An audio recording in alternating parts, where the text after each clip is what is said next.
let's get into this. First is first. I'm going to introduce everyone one at a time. You used to know him as Cypher on Northern Perspectives channel. Now you know him as Ryan. He's often with his co-host Tanya, but tonight it's just him by himself, joining us live from his the studio in I believe Ontario. There we go. Man, you're zoomed way out. You're zoomed way over there. Here, I'll fix that. We'll do this. There we go. Perfect. Welcome to the show. First time to have you live in person. I've had you several times, and it was always avatars. And now you guys are the real deal, the flesh and blood. Yeah, I was actually debating playing a joke and coming on just with the avatar tonight. So, but. Fair enough. So a quick to just do this. So, but yeah, we've had a busy week. We had a 4-hour live stream on Wednesday. We had another crazy Arrive-Can live stream. So that started late too. It started at 9:30 and it went to what? I guess that was 1:30. So that was quite the live stream. But so Tanya's taking the night off. So. Yeah, I can understand that. Well, thank you for not taking the night off and coming to hang out with us, because this is going to be an interesting panel. I'm really excited for the guests that I have tonight.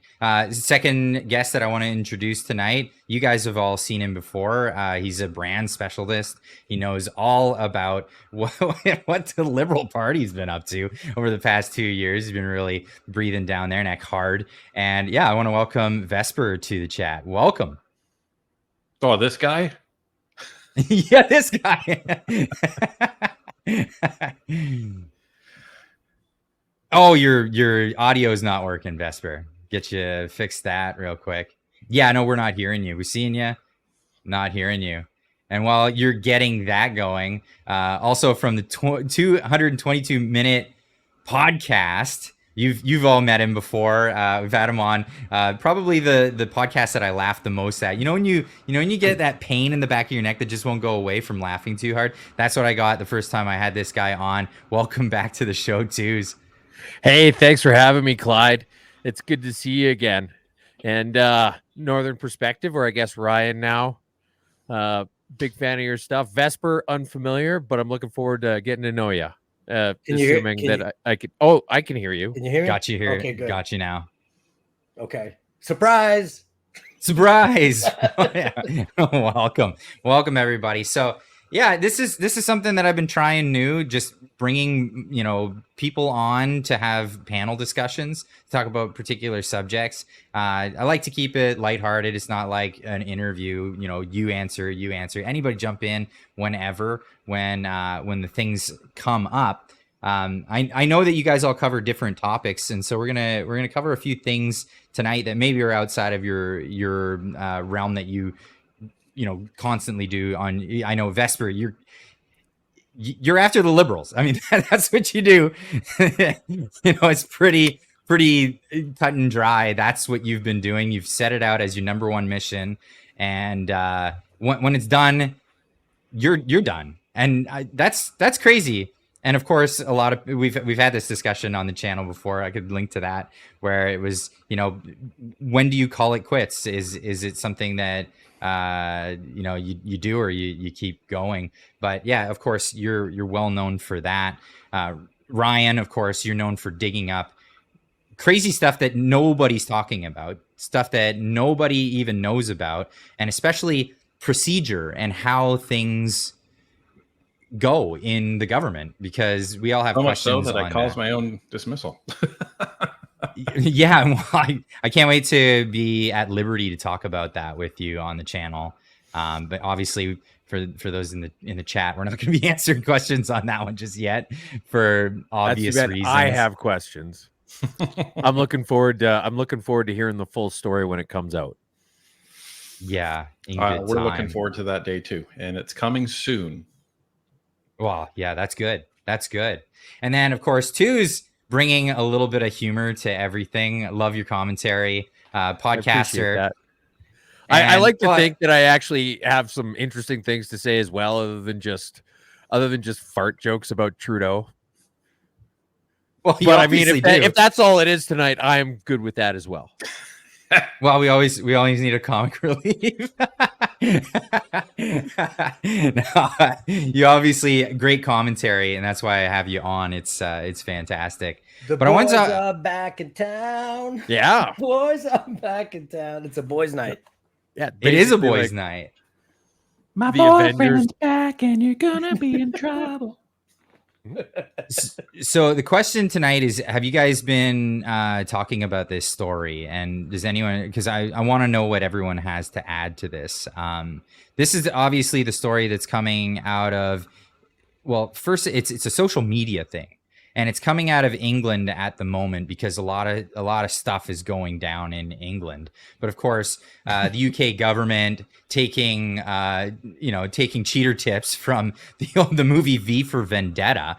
And I mean, this is a funny meme, obviously, but this comes from a real place. Now, this is the new Prime Minister of England speaking. I believe this was 3 days ago, and he's talking about this idea. I mean, free speech is out the window already in these guys' vernacular. They don't care about free speech, but of course, there's always a new way to combat free speech from the view of an authoritarian, and this is the current one. The Cobra meeting was to coordinate our response to the disorder, and I made it very clear on a number of occasions that those involved will feel the full force of the law.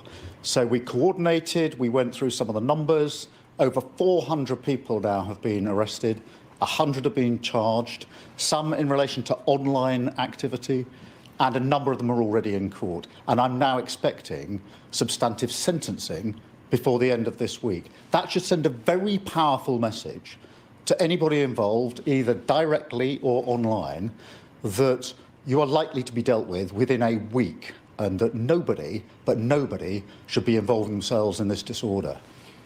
Now, this is not new news for this particular individual. He's been on board with this stuff for a long time. This is a clip of what's his name, Keir Starmer, and he was saying that he'll use the government power to enact Islamic blasphemy laws under the guise of Islamophobia. And he talked about this years ago. He's just kind of living up to what he was saying before. One of the things that is coming up over and over again is Islamophobia. And, well, you can see the stats, you can see the numbers rising, particularly since October the 7th. Although we shouldn't fall into the trap of thinking that before October the 7th, this was all heading in the right direction. It's been far too high for far too long. Clearly, we need to just say over and over again, Islamophobia is intolerable. It can never, ever be justified. And we have to continue with a zero tolerance approach. And I think there's more we can do in government. There's certainly stuff online, which I think needs tackling much more robustly than it is at the moment. What I'm hoping, Keir, is your experience as a prosecutor means you'll be thinking about the strategy we can use to make sure we take action against those who break the law. There's a massive impact on people and their lives, their feeling about being able to walk around their own, communities, their streets, their places of work or wherever it may be. It is certainly not low level. It really, really impacts people. I've seen so many cases for myself. So how does this manifest? And the question here, alluding to this, Elon Musk actually posted this one out. Arrested for making comments on Facebook. Is Britain the Soviet Union? Is this accurate? Community notes. And this is from the Vigilant Fox putting out a woman officer, or two officers, came to a person's home in Britain because they had made comments online, and this is the reality of the situation. Times 20 to 3, 1440, arresting you on suspicion of improper use of the electronic communications network.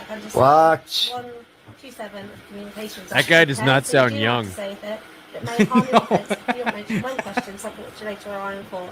Anything you do say may be given evidence. Do you understand that? So I'm actually being arrested? You're going to be arrested, okay? Right. So you got to the police station. Right. You, okay, this is in relation to some comments that you've made on a Facebook page. Okay? Oh, really? Oh, it's a Facebook crime, is it? Okay. Right. So we need to ask you some questions about that. Right. Clyde,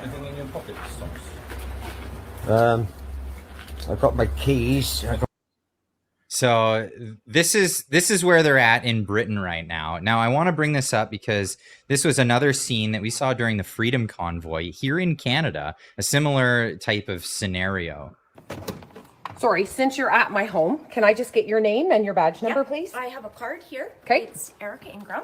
Thank you. And this is just some information about peaceful protests. That's all it is. Okay, so you saw something on my Facebook? No, on the Facebook group. Okay. And decided to come to my personal residence to give me information about peaceful protest? Yes. Okay, so are the Peterborough Police, no, you're with OPP? Are you guys now monitoring people's Facebook pages? Or Facebook groups to who comments as to what their status updates are or what they're doing or... TLDR of it is yes. Yes, they are. That's Otherwise, what they're how doing. would they know? Exactly. So I wanted to start the show on this premise. So we see what's happening in England, but we've also seen this happen in Canada. We know that Bill C-63 is in the works, where you can be under house arrest, ankle monitors for perceived, future crimes if they think that you may in the future say something that may be offensive to someone or foment hatred. Very vague terms, but this is free speech on the line in the Western world. Clyde, I don't want to be that guy, but that video from Britain, are we sure that's real? Because it gave me just a weird vibe. What sort of vibe? Why didn't you just let her into the house? Well, they let her in the house. She's speaking directly into the camera. She's saying things that I wouldn't expect a police officer to even respond to in terms of some of the the questions that she's being asked.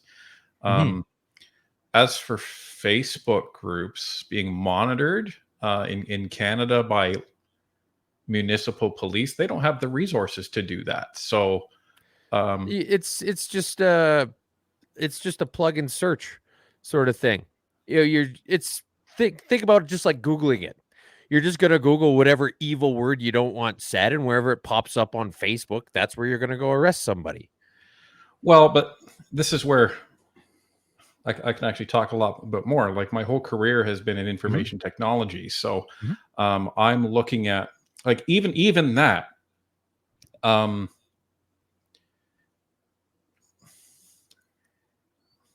Would it be from a tip line, maybe? That would make a lot more sense. That would make a lot more sense. Well, let's watch the rest of the clip because I think they get into that. I was just cutting it short for brevity, but this will bring a lot more context to it. We can search them under Section 32 and please implement those acts. Right. What a goof. I mean, you said I was going to be arrested under some what information? I'm going to be arrested for posting on Facebook. Some comments that are offensive, obscene, and people have made a complaint about that, and it's. And can you tell me what this comment was? Okay, well, we'll do that when we interview. All right. And so, what am I going to be locked up for the night, or? Hopefully not. Hopefully not. So it ends there. So there's a little bit more context for it. If you're going to arrest octogenarians for things they put on Facebook, make those idiot minion memes illegal. No one's going to have any issues with that.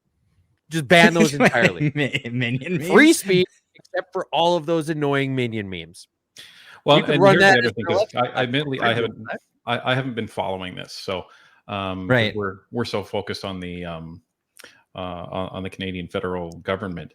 So for those that have been following this, then that means that the UK Parliament must have recently passed legislation to enshrine this into criminal law.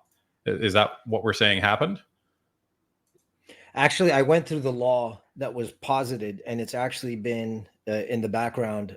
Elon Musk posted the link to the UK government's law against this, and this has been on for about 5 years minimum.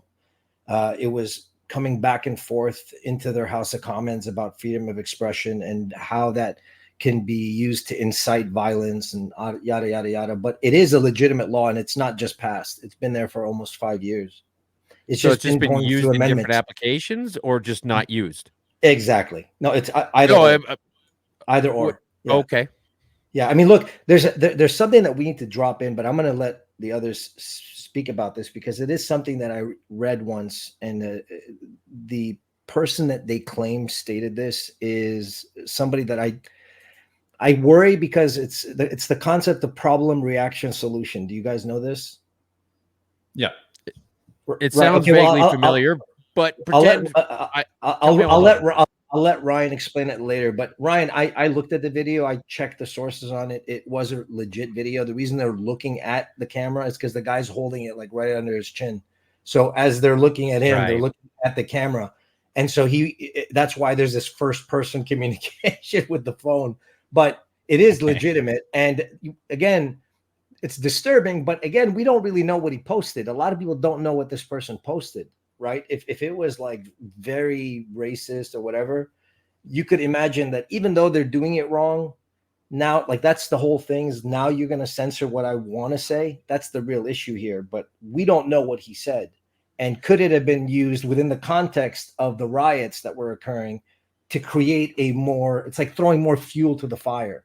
Well, and this is the danger of Bill C-63, right? Because this is what comes back to here. Now, the good news is that there's virtually no chance that C-63 is going to be able to be passed before the next election, so it's going to just die. But it's what's in Bill C-63 is the issue, and I may take a look at that UK law now, because the scary thing about C-63 wasn't just that you could be arrested for saying something hateful online, and they define what that kind of means, and it's very vague.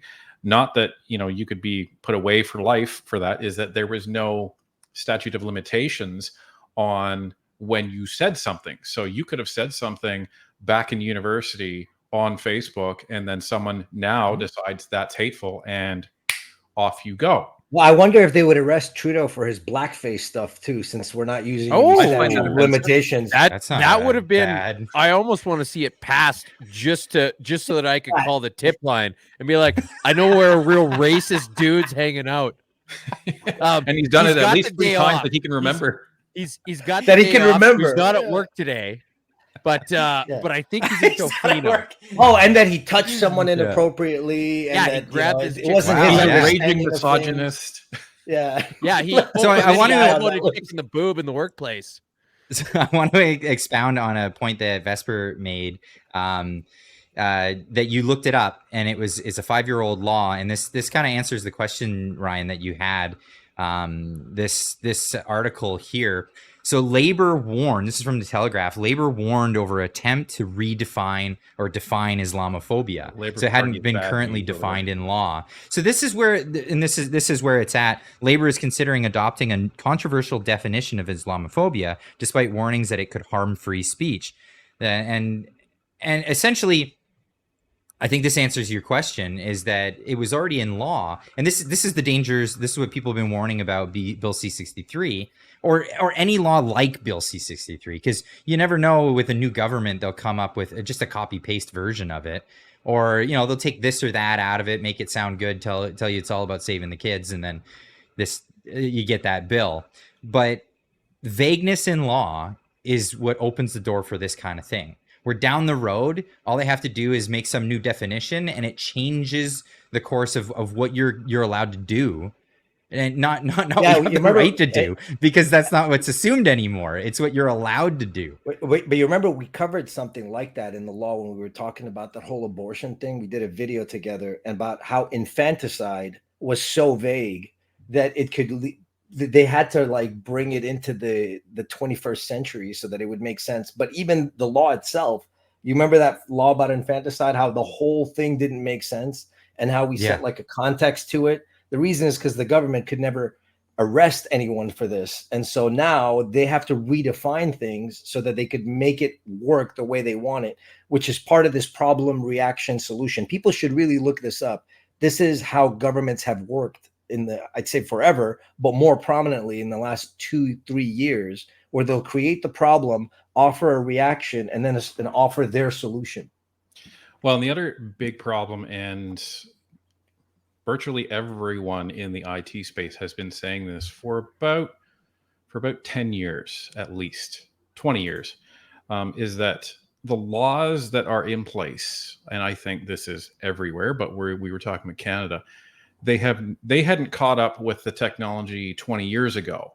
And the problem is that they are trying to apply law to solve a specific problem online. And what the lawmakers don't understand is that the internet, you can't treat the internet like a publication, and you can't, but they're trying to treat it like either a newspaper, or they're trying to treat it like a broadcast medium.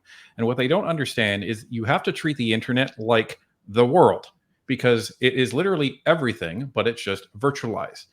And so why am I saying this? Well, if you say that anything that you post online that somebody finds offensive, you should be able to be arrested for, it should then follow that if you're sitting in a cafe and you say something and the person that is sitting next to you finds that offensive, you should be arrested for the same charge, because Logical. It's the same thing. But the problem is they don't have technology experts in Parliament to be able to help make these laws and point out all of the issues.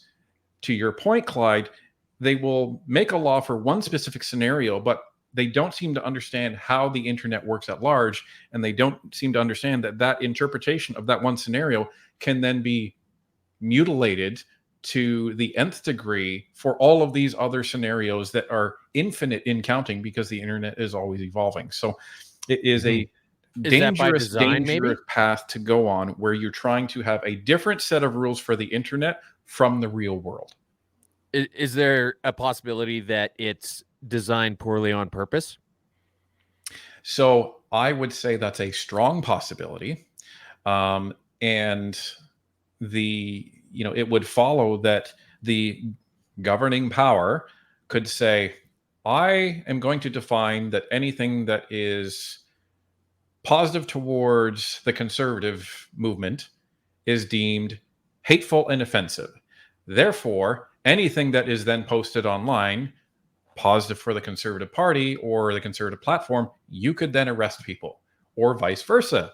If somehow the Conservatives do get in, despite all of that law being in place, they could then turn around and use that same law against the Liberals. So it's dangerous no matter what party is in place. So it could absolutely be abused, and it could absolutely be intentional of that. Notice that when they were talking about B63, all they talked about was, it's the children. It's the children.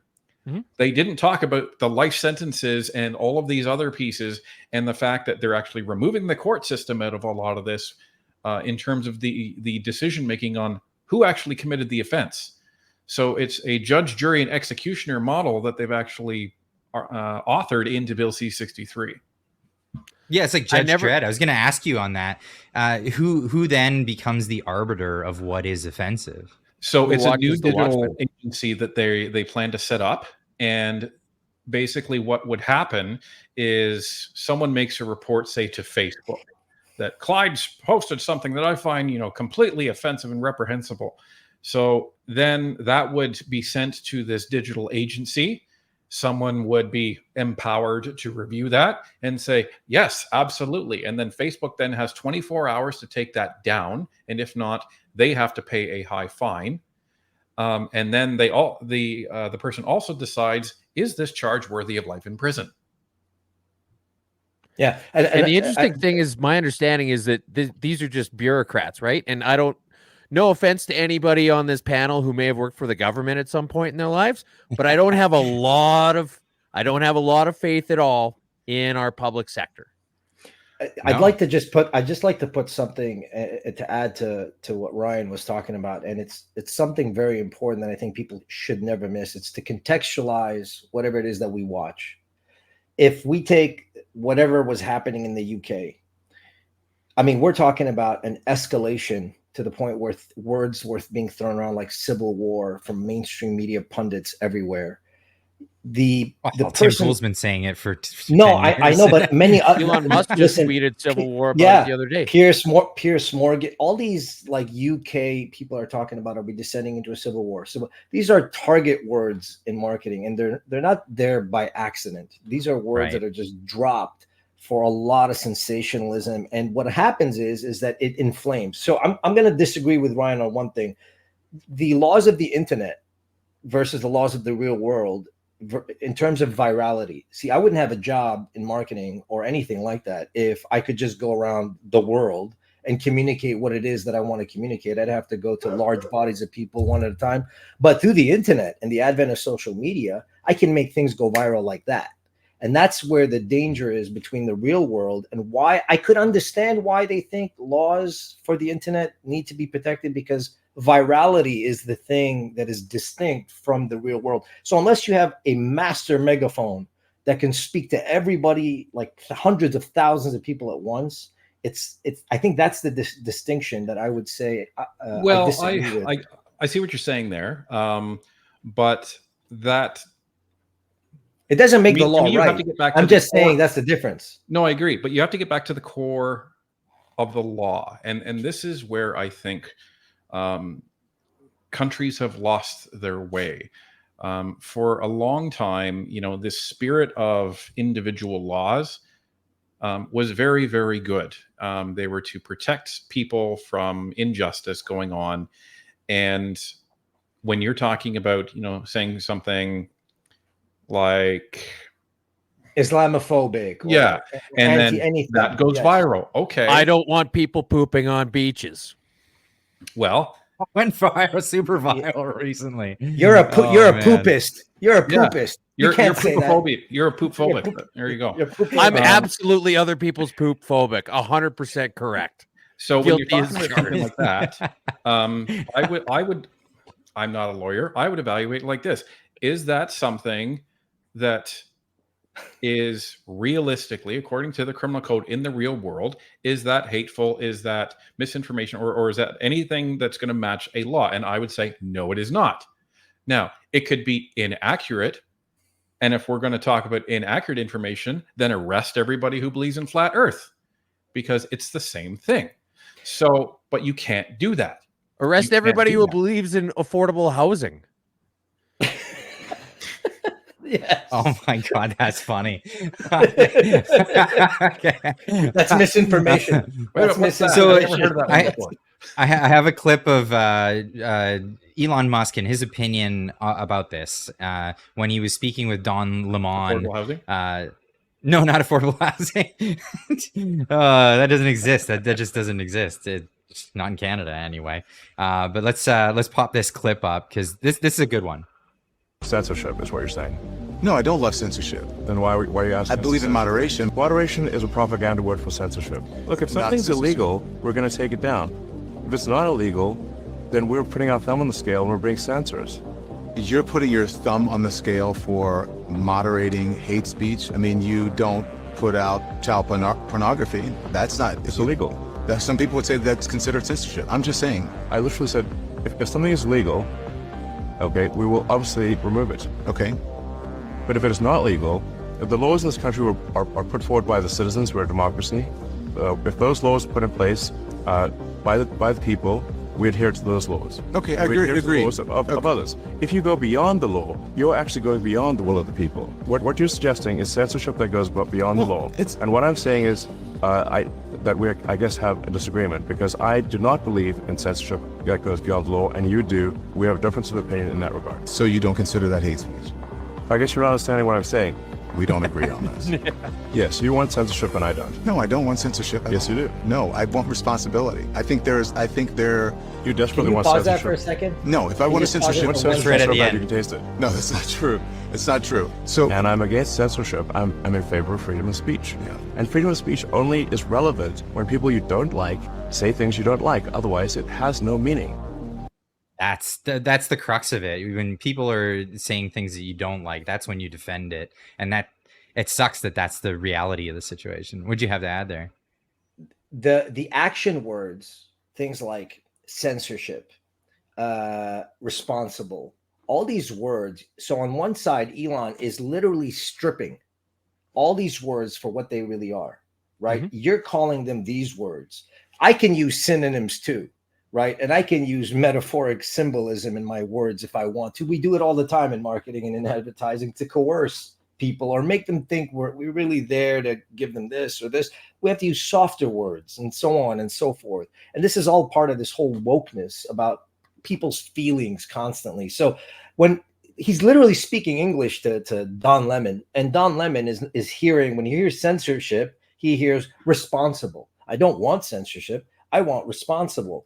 You're just playing with words at this point. It's semantics. The idea is completely true from Elon Musk. If it's illegal, and I think Ryan was talking about that up there, he was saying if it's framed in the law, that's very distinct in how you want to interpret it. It has to be very clear. And if it is up for interpretation, it won't be by the general public.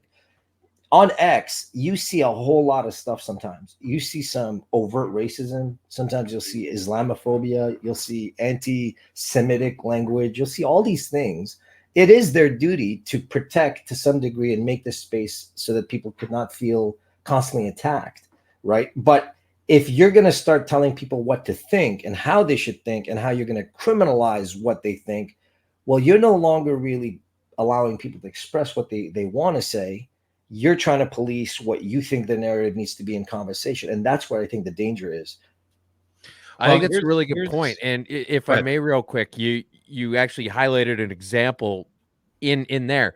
You talked about Islamophobia and anti-Semitism.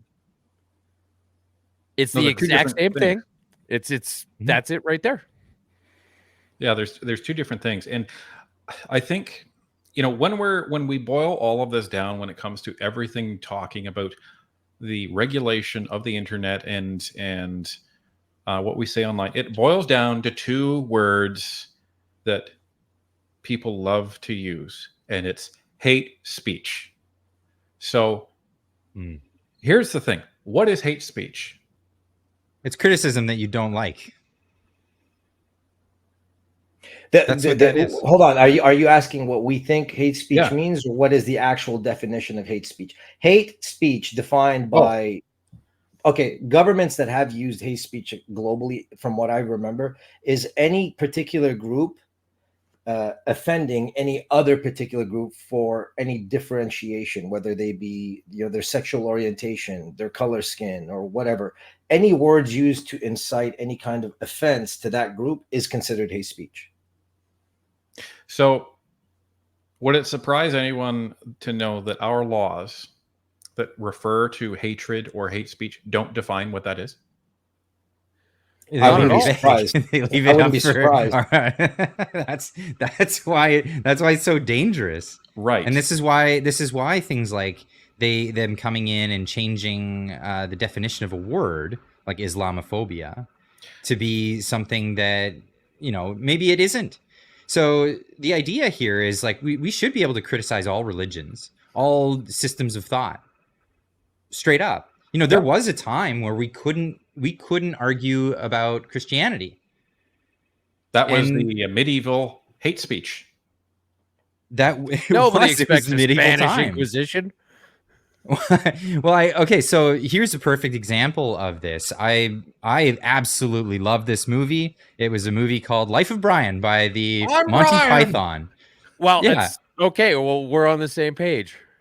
So a lot of people were offended by this, and here they actually went on the BBC and they had a talk show. Yeah, and they were talking about it. Crazy. And I'm not going to show, obviously it's a long bit, but here's a short excerpt from it. Was made to drink poison. You wouldn't guy him at that point or make him appear as a clown.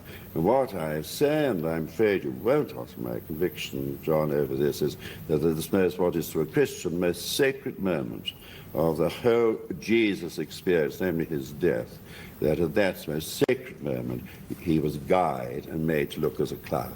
May I make another point just here, which is rather interesting, that if you'd made that film about Muhammad, you see, there would have been an absolute hullabaloo in this country, because can you say hullabaloo on British television? You know, the racial, anti-racialist people would have risen up in their might.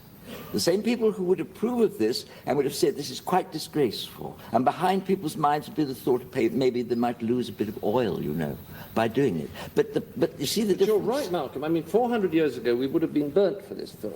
Now, I'm suggesting that we've made an advance. And I'm suggesting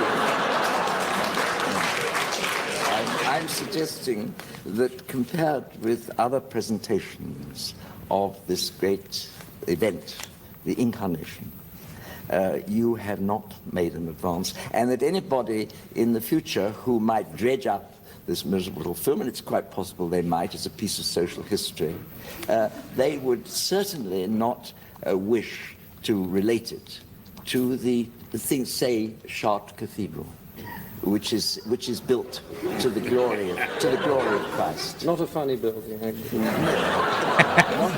might want to compare it with 40 Towers. Yes. So, and I think that the point there at the end was, you know, we're comparing apples with oranges. You know, obviously these you know devout Christian men, they were offended by the film, but that's you know, yes, you're offended, but that doesn't make it illegal.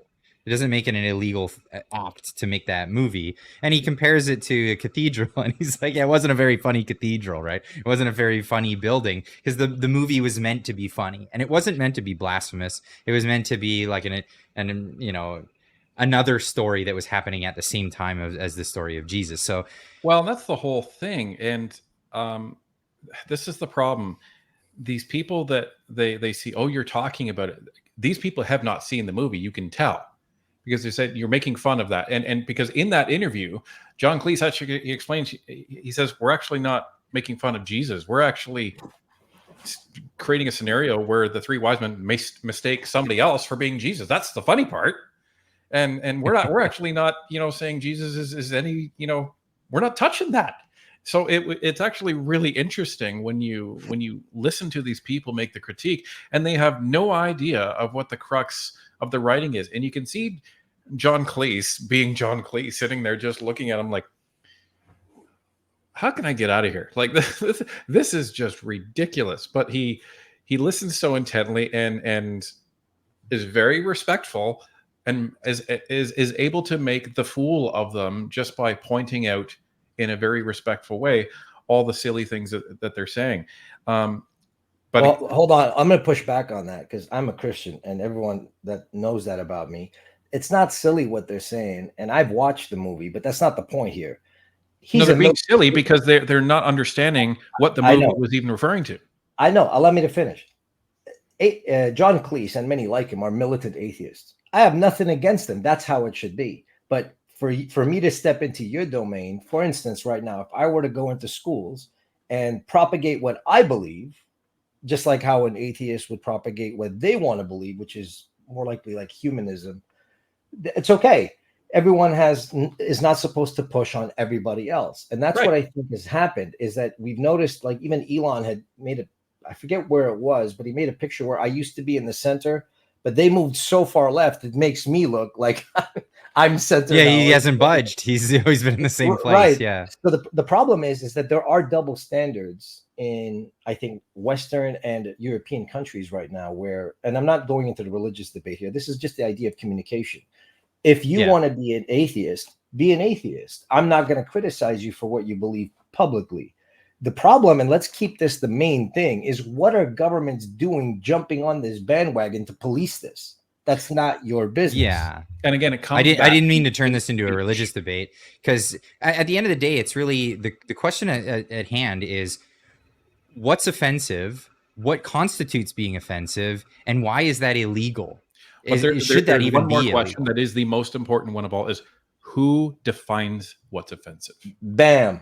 Yeah, exactly. And basically, it's a planned economy of conversations at this point. Yeah, and if we're being, I'm serious. No, he's completely right. If you really think about it, who is the one that writes history? It's always those in power. And so you funny how that happens. We have this. Yeah, it is. I mean, back What then, are the Catholics odds? had the power. They wrote their history. You go back to the Roman Empire. They wrote the history. In Canada, they could pass it off to any department they want. But at the end of the day, I mean, just like we've been watching on Northern Perspectives, reporting on how the slush fund and all that stuff. At the end of the day, it's always tied back to the people in power. Who else put them in these positions? So whatever department is going to be there, it's going to be because of the liberals.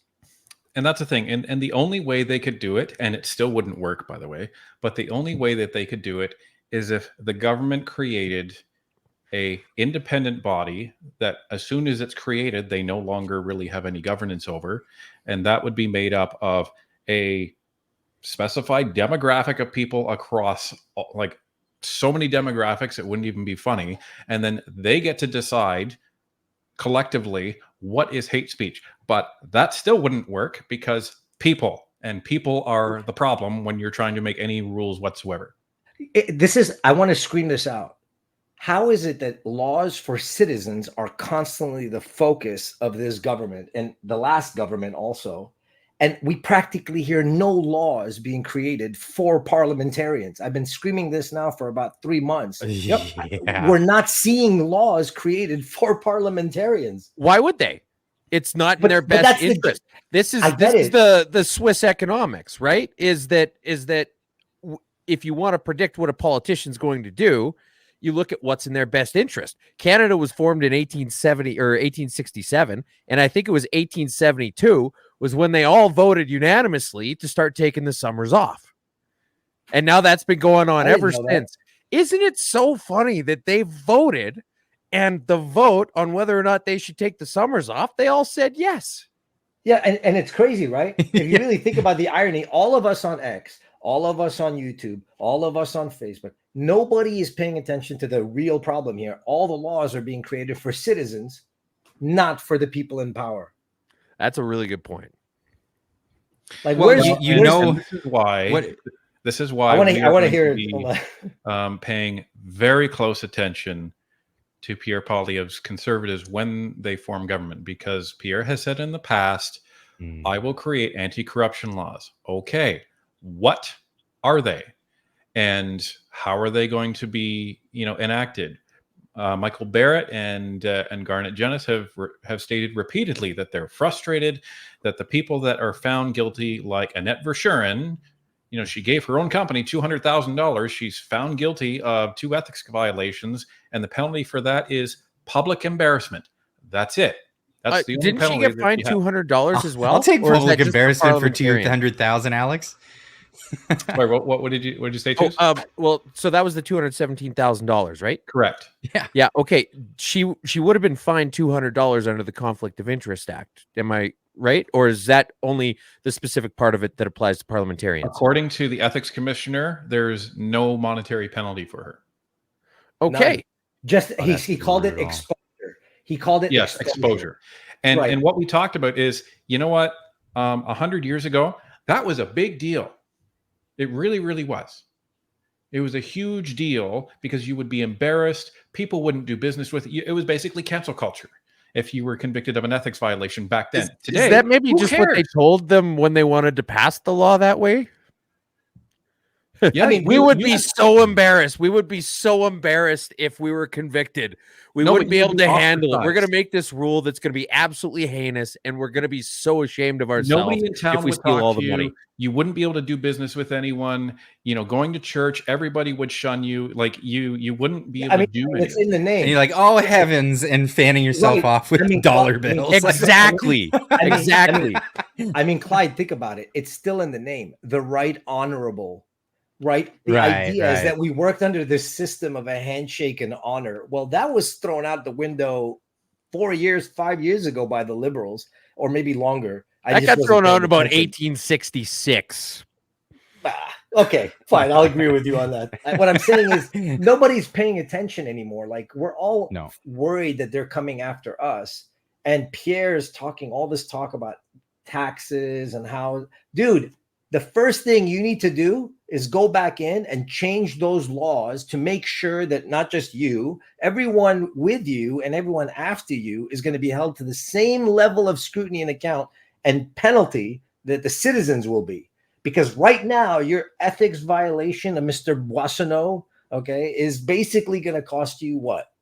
$300, $500 for an ethics violation. Mary Ng, $500 ethics violation. You try to do that kind of thing, and the RCMP shows up for you defrauding the government. How much do you pay? I'll do one better. It's a giant fine, but you don't pay it. It comes out of your party's war chest. Because the first thing politicians care about is getting elected. The second thing they care about is keeping that power.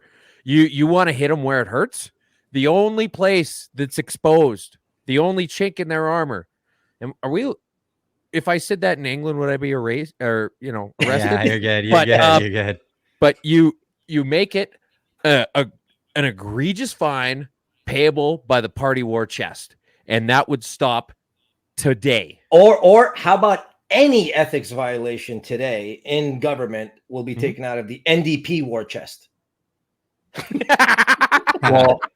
Well, any ethics violation should be an end of your Yeah. eligibility to even be a parliamentarian. Yeah. You should be gone. Zero. And you should be barred from. I agree. If you're convicted once, you're done. Because you know what? Part of the privilege of serving Canada is that you're supposed to be honorable. Hence, that's why we call people honorable when they serve in cabinet, and that's why we call them the right honorable if they're the prime minister. And but I would extend it even into the bureaucracies. You nickname, can't get it. though, You guys. can't work for the government. You can't serve for the government. You can't do anything in the service of the government. Contracts. You can't be associated with a company that's contracts for the you government. are literally fired. Yeah. Yeah, you would be blacklisted off of every single company in Canada. Face listed, blacklisted. All right. Yeah. And it, you know it what? should I be would the love it should be to the set up punishment. a system where, and this would never happen, but I would love to set up a system on that same vein, where if somebody's convicted of an ethics violation, then there is a national vote on whether that MP loses their job. Oh, I think it should be automatic. Don't even vote. No. Yep. Done. Should just be automatic. Ethics violation, you're gone. I don't know. But I like Tu's idea also that can happen, and your party has to pay the penalty. Depending on the severity or maybe the number or something like that. Yeah. What are we going to start triaging things? No. Okay, well, no, You you do just you put a zero on whatever it is that the monetary value of whatever they took. You put a zero on it, it comes out of the war chest. And honestly, like if everything you were saying, Vesper, if the NDP ran on that as their platform and said, we're going to do a whole bunch of stupid NDP stuff, but we're also going to do everything Vesper just said, I would vote for them. Absolutely. Yes. I still wouldn't vote for them. I still wouldn't vote for them. No. We'll live in a parliament where everybody is being well behaved, but we're still going to be dirt poor and inflation's going to be sky high. Well, you got 4 years of that, and then afterwards you can let the adults back into the room, and they're hamstrung in terms of working on their own interests. And if they put that in, there should also be a time limit on when they can change the law. Like never? Oh, because they'll just get rid of it. It should be like either like they can only change that law every 4 years or every 8 years or something like that. That way, I think there should be if there was something like that, there should be a clause in there that if it was to be pulled out, it has to go to a national referendum. Something like that. Yeah. Yes. Yeah. Clyde, it should be that serious. Clyde, just to tie back the original point to where we move now in terms of free speech and how governments are running this, the laws of free speech, I don't know, and maybe you guys know better than me, I don't know if there are any laws other than swear words in the House of Parliament that you're not allowed to say, but are there any laws regulating parliamentarians, what they can say? They can't say things that are they can't say something insulting at the other that's why they always no I'm not just talking in the House of Parliament. I'm talking like even on X, on YouTube, on anything. I think all bets are off. Anything that they say outside of committee, outside of the House of Commons, they are open to any civil suit at all. If they're so there's no same immunity. as anybody. So there's no immunity for like Mark Gerritsen spouting off some misinformation. If he's inside the House of Commons or committee, he is protected. Yeah, just like what was his because it's name? magic. It's magic. The intent not of it is Lametti. that Who's the they- other guy who kept saying the RCMP recommended that the Mendocino. Yeah, Mendocino. Yeah. The They intent of it recommended is that so we pull the Emergencies Act. They recommended Yeah. it. He said it so many times. Oh, but in Parliament, so he's got immunity, right? The intent of it is so that parliamentarians should be able to remain unshackled to be able to say what they need to do in order to do their job. That was the spirit of it. Whether that's being practiced is obviously another story. Well, hold on. I have one other question. Does that even House of Commons? Does that mean even in committee meetings where you're like being questioned or grilled? Is that considered? That's why I said House of committee Commons? or inside the House of Commons. Okay. That's it. Okay. But if you're outside of the House of Commons in the lobby, you are no longer protected. Man, I think these Trudeau would actually start showing up every once in a while if that's the case. So this is the reason why every once in a while a parliamentarian will say like, why don't you step outside and say that? Yeah. He's not saying like come out for a fist fight. He's saying come outside so I can sue you. Well, and that was the funny thing when Mendocino did say that, and then Pierre said, I did say it. I did say it outside. He's basically like, you want to come and sue me? Come sue me. Yeah, and you know, tying it back with like a lot of these liberals for the past 2 years, the irony in all this is all the misinformation and disinformation that they're claiming everyone is saying. Nobody is like, it's as if they're living either in a bubble or they know half the stuff they're spouting is disinformation. But where are the citizens' protections from their own policymakers at this point? This is where I'm confused. Where is our protection as for the people making the policy? Who's keeping them in check? A guy that gets fired, and then the sister-in-law of the MP from the Liberals gets put in, and then we get a German guy, Finkelstein or something Von like Finkelstein. that. Yeah, like it's bizarre. He sounds like a Venture Brothers villain. Like he sounds like Lord Underbite. Yeah, where did all these guys come from? Klaus Schwab, Okay, so von Finkelstein, like we're living in Captain America or something. Finkelstein rap for in years, Canada man. in 1962. He was 17. He's been a Canadian since 1962. So, and he has that accent. Dude, there's many people that like my wife's parents or grandparents have been here for like 60, 70 years, and they have a thick Italian accent. Have you ever seen any of I'm the Lebanese, so they have Terminator no movies? accent. They just don't speak it sometimes. My granny sounded Glaswegian her entire life, even though living in Canada for Well, and here's the thing: decades and decades. I know a lot of people criticize. They equate Finkelstein to Klaus Schwab just because they have the same accent.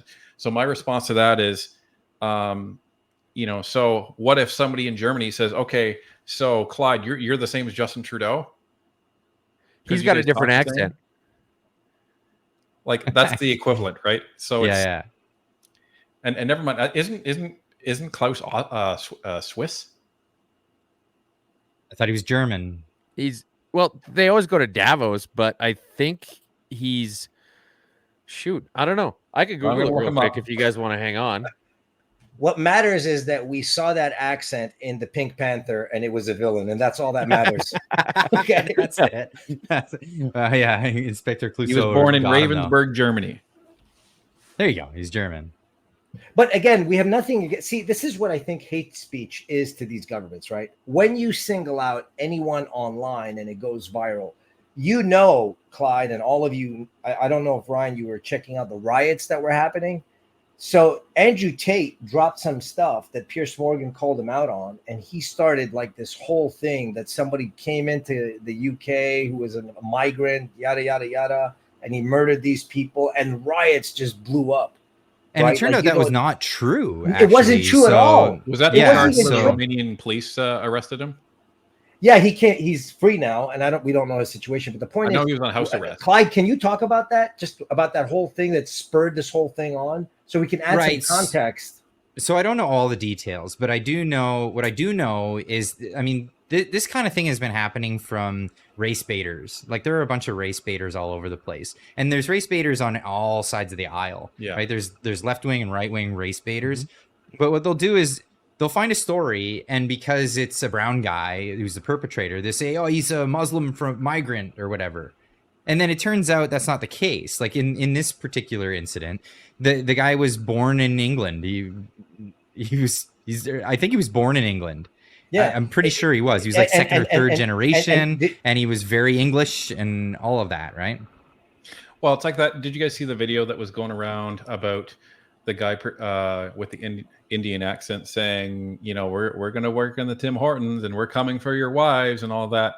You know, that was it was fake, clipped. but people, yeah, absolutely. And at the end, he's like, "Bro, I'm not even Indian." And he's just he's like from Iran or something like that. Like but he's like, "I'm not even Indian, bro. You guys are freaking out." Viral. So I mean, given the context of somebody like Andrew Tate, who, by the way, his tweet viraled in the first hour to like 14 million in the UK. Okay. Yeah. And when this happens, you're giving a government no outs, and you're actually kind of helping them do this. You're trying to create something for your own followers or your own opinions. And you know what? You may not necessarily, because he claims to be Islamic now, and that's fine. That's what you believe. That's fine. But you can't spur people to incite people to violence. To me, that's the line. 100%. Even for me, say whatever you want. I love that this is where the conversation's going, because this is what's the response to this then? The response to this is to then attack the platform rather than the individual players. Attack the platform, the place where people are saying this, instead of attacking Tate. So, I mean, we've talked about this. This isn't a new phenomenon with social media. The shouting fire in a crowded theater. If there's no fire, this is where I say, Clyde, we have laws already to deal with this. That's right. That's right. But this is a tool they're using situations like this, and instead of going after Tate or going after whoever's done this, they go after the platform itself. And you know, this has been the case. We all saw this clip of Elon Musk, who is telling advertisers where to go because they were colluding together to boycott the company. Apology tour, if you will. That this had been said online. There was all of the criticism. There was advertisers leaving. We talked to Bob Iger today. I hope they stop. You hope? Don't advertise. You don't want them to advertise? No. What do you mean? If somebody's going to try to blackmail me with advertising, blackmail me with money, go fuck yourself. But go fuck yourself. Is that clear? I hope it is. Hey, Bob. Hey, Bob. So that was great. Bob was in there. Yeah, say your 2 cents, because I want to go on with this, because the story developed, right? Go for it. I just think it's really interesting when you see people like Elon, Polyev in Canada, a few other ones here and there, where you've got this legacy media in whatever country that's just so used to just softballs to their pet project politicians and whatever else, that when they actually have to have a real conversation with somebody who knows what they're talking about, it's just an absolute slaughterhouse. And they don't know what to do. Absolutely. But it's hilarious. One of our popular shorts is Pierre saying yes and no. And the reporter doesn't know what to do. Like, because even though it's a binary answer.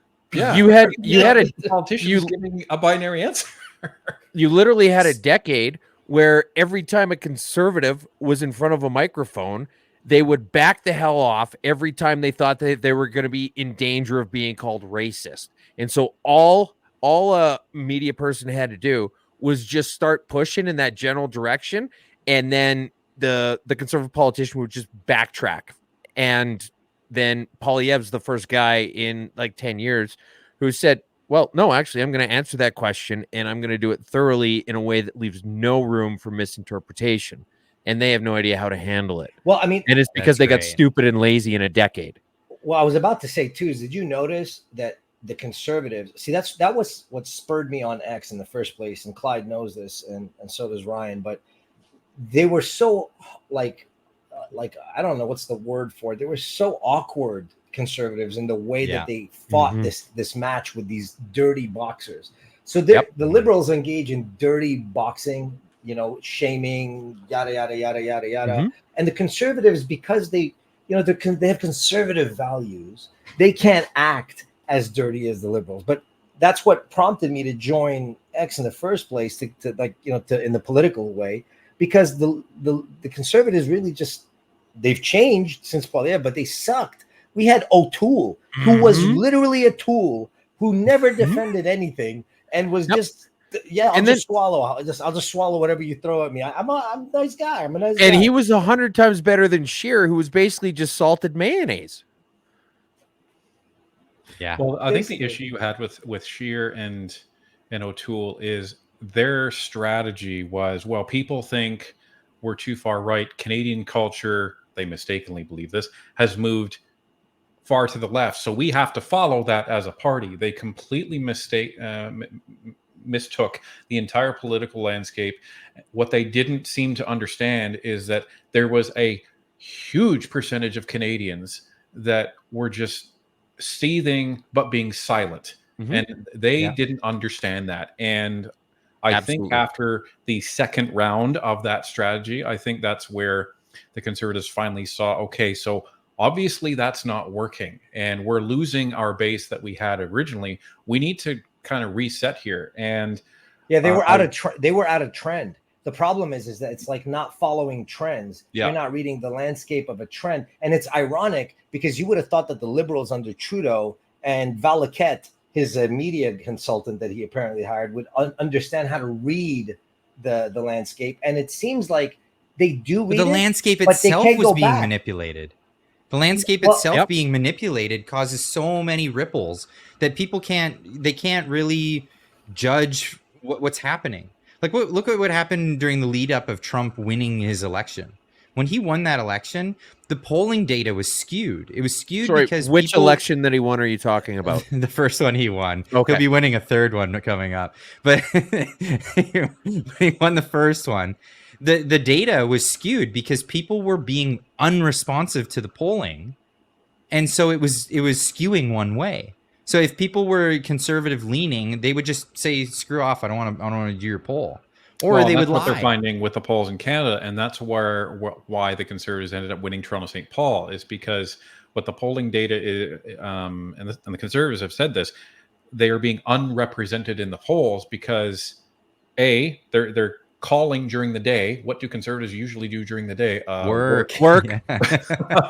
And B, they're fed up. But when election day comes, that's when they say, now I'm going to go and do something. But not just polling. Social media has been skewed for many years. Oh yeah. And people don't realize how much of a thirst for, you know, right leaning or whatever you want to call it, libertarian, conservative commentary. Common sense is just out common there. sense. Just common sense. Common sense. Just common sense. So, but it's being, you know, it's under a thumb. All of these social media companies are under this thumb. And what happens? Elon Musk comes out and he says, I'm going to let everyone speak freely, be it left, right, radical on the other side, totally normal, centrist, common sense, what have you. But everybody's going to be able to have a voice. But I'm going to push back. I want to push back on that. So for the Elon thing, I'm not an Elon fanatic. Okay. Elon doesn't do things just for the sake of doing them. He stands to profit a whole lot from owning X in terms of data, in terms of selling the data, in terms of verifying the people for the data. Yeah. People forget that it's not just that he's a free speech advocate. Go ahead and say what you got to say. Oh, I was going to say you're both right if you put it together, because the other thing that happened in this space is that it created an absolutely blue ocean where Elon Musk came in and he's like, hey, I'm going to be the only person operating in this entire sphere. And he's capitalized the market in a very short time. Well, did you guys notice? Did you guys notice with the Rumble great thing? Well, the great thing about what I'm about to talk about that. So the great thing about what you just said, Vesper, is that he doesn't do things for no reason. Now, I showed that clip from all that time ago about him goading these companies to boycott him. Do it. Pull it. Don't advertise. Do what you're going to do. Well, he goaded them into doing it, and they obliged. So what is he doing now? Well, Lawsuit. he's suing suing them all for colluding together and breaking antitrust laws. This is what's happening right now. It's insane. They put out, his lawyer put out, the lawyer for X put out an open letter to advertisers, and this is a video they published just the other day. Hey everybody. I was shocked by the evidence uncovered by the House Judiciary Committee that a group of companies organized a systematic illegal boycott against X. It is just wrong, and that is why we are taking action. Today, we filed an antitrust lawsuit against the Global Alliance for Responsible Media, 4 of its key members, and the World Federation of Advertisers. These organizations targeted our company and you, our users. The evidence and facts are on our side. They conspired to boycott X, which threatens our ability to thrive in the future. That puts your global town square, the one place that you can express yourself freely and openly, at long-term risk. People are hurt when the marketplace of ideas is constricted. No small group of people should be able to monopolize what gets monetized. This group is no match for the power of our users. All of you, the very same users that have driven usage of X to all-time highs. I joined X because I believe in the power of the global town square.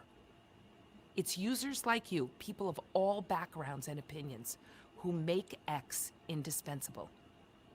You deserve an open platform where your views can be expressed without restriction and without fear. To all of you who have been part of this transformative journey that we're on, thank you. Rest assured, X has never been more committed to innovating and expanding all of our global town square. That's a big move. She looks unbelievably awkwardly smart. Can I send you She something? talks like a lawyer. Clyde, can I send you something to show you that this dropped like recently? I just Yeah, sent it put to it in you, the put it in the private chat, or you send it to me on. I dropped it to you on the Discord, but okay, on Discord. But this is what happens 2 days after this. Okay, and you might want to show this. I got a jet. Oh, okay. Good having you. Thanks for joining. Good talking with you both, and hopefully we can do this again sometime. Cheers, brother. Have a good night. Nice meeting you. You too, sir. I don't know. Okay, I'm going to share this tab. Here we go, right here. So GARM disbands just the days after Musk advertiser lawsuit. So okay, spell it out. Spell it out. What is the evidence of this? So I follow Marketing Beat for a while now, and Marketing Beat is like, holy cow, this organization that governs all advertisers that was boycotting all these people, Coca-Cola, they were all in on it. They disbanded the entire group that was supposed to govern advertisers for social media. This is the people that were throttling Elon and Rumble. And now, I don't know if you also noticed, even YouTube is in big trouble because they just lost a part of a lawsuit to Rumble. I don't know if you noticed that, Clyde. All these people that were being controlled by these governments under the rubric of free speech and using boycotting methods, it's not working anymore. It's just not working anymore. We're right back to like Bud Light. It's going to keep happening, and they just don't get it. So that lawsuit. Okay, go ahead, and then I'll come in. I just, this is all news to me, so I'm trying to make sure I understand correctly, because I feel like there's probably a few people listening and watching who are probably in the same boat. So GARM is just a U.S.-based conglomerate that people advertise. It's a non-profit organization. It's a global alliance for responsible media. That's GARM. And they were the ones being sued by X?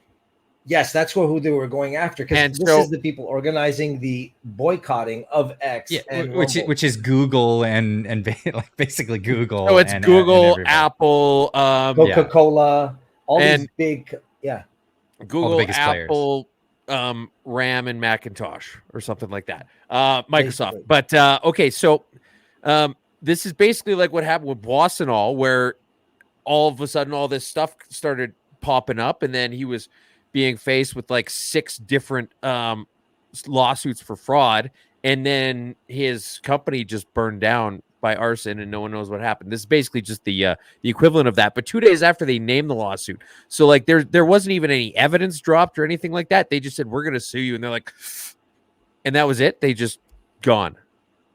I'm not sure, Clyde, can you pin that article so that people could find out what happened to like the Sure chat? can. Yes, I'm going to put that right in the chat. That way everyone in the chat can keep up to speed with what happened with that lawsuit. Yeah, this is fascinating. So here's what's going to happen.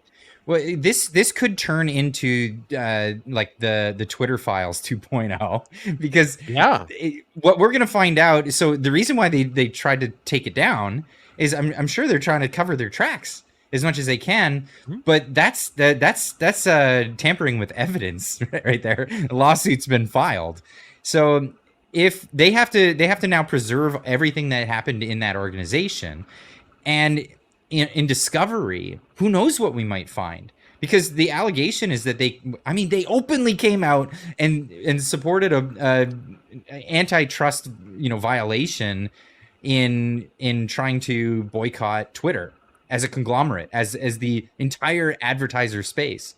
So when they go into discovery, they're going to start looking at it and say, well, what government players were involved in this too?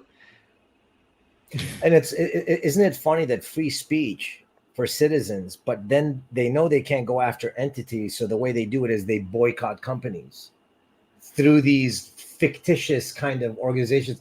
It's like Malay, in Argentina, all these departments that we don't need. And it's like, who's making these departments? Why are we okay with them making these departments to surveil us? Right. I mean, we already have enough government. How much more governing do you want to do?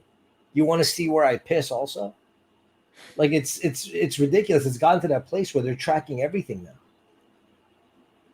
So I'm having a really hard time finding any articles on this right now, and for obvious reasons. Yeah, I wonder why. Well, Google lost a Supreme Court challenge recently. This happened just this week as well. This news came after all of this. That puts into question whether they have Section 230 immunity under the Digital Millennial Copyright Act of 2000. Was it 2010? Maybe I don't remember, but can you give the context to what they lost for? Okay, so I don't know the context of that, but I do know because I know Rumble sued them for ranking their videos. Greenwald talked about this, how Rumble has been taking them to court because all the search algorithms for Google do not allow for Rumble to show up in the top. Well, because YouTube and Google are the same, like they're all right, and that's the antitrust laws, and that's the anti-monopoly laws, and the courts deem that you've monopolized basically on search engines. But not only this. Okay, so here's a big crux. So back in the early internet days, anytime a website would try to put up anything, and say there was like libelous content or copywritten content, then the publisher of the original works or the person who's suing for libel could sue the website owner. They didn't have to go after the user. This was because everybody who had a website was publishing on their website. So when these platforms came out, platforms like Facebook, platforms like anything that's a social media platform, and that includes Google as a search engine, right?